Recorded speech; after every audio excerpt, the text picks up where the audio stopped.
Barbecue for me is about providing for your friends and family, seeing the joy on their face when they get to taste something that's been cooking for 12 hours, bringing people together, sharing food and sharing good times. On the first episode of Cooks on Fire, we were in the middle of cooking, and then I remember looking up and just seeing this wall of cameras, realising that we were doing something so different from normal life. Our journey into solid fuel barbecuing really started with an op shop find. An old Weber kettle had a few cracks at grilling some steaks before the fated Christmas cook. He decided to put a couple of chooks on there for lunch. Needless to say, we ended up with cold ham sandwiches. I mean, needless to say.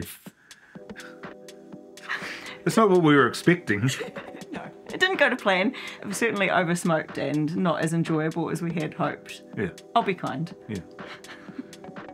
I guess for me, barbecue took a bit more of a serious turn when I started to learn about competitive barbecue. In our first competition, we picked up second place for our pork ribs, got a trophy and some prizes, and really got the bug from that day on.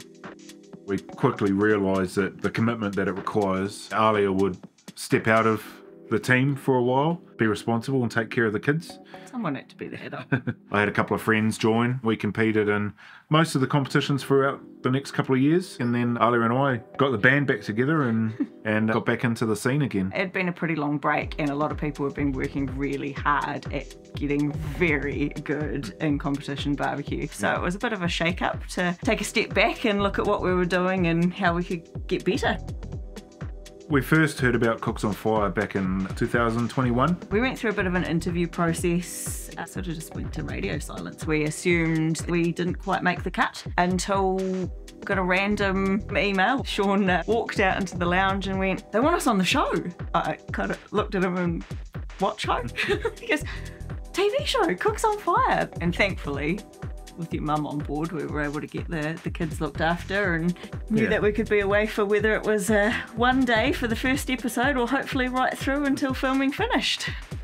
I think I just really love the challenge of seeing what we can cook on the barbecue. We've done desserts in the barbecue, stews, pies, pizza, everything. I love a good steak, whether we're cooking on one of the 10 different barbecues in our house. Yeah, it's hard to beat a good steak. Chucking some pre-cooked sausages on the gas hot plate isn't really cutting it anymore, and people like to be more connected, and I still like a good sausage sizzle. Well, you can get one from Bunnings. Predominantly our food is flavoured using charcoal. We do add wood for smoke. If I'm cooking red meat, I'll use a red wood, i.e. beef, cherry or plum. And if I'm cooking a lighter white meat, I'll use a lighter white wood like oak. It gives the prunings from the fruit trees in the forest another purpose too. About 4 years ago, I discovered food forest gardening. I convinced Shaun that to turn this part of our section into growing food. So a food forest in its most basic form is following old growth forests but replacing the plants with edibles or medicinal plants. But one of the amazing things about forest gardening is that you're planting such a variety of crops that there's always something available.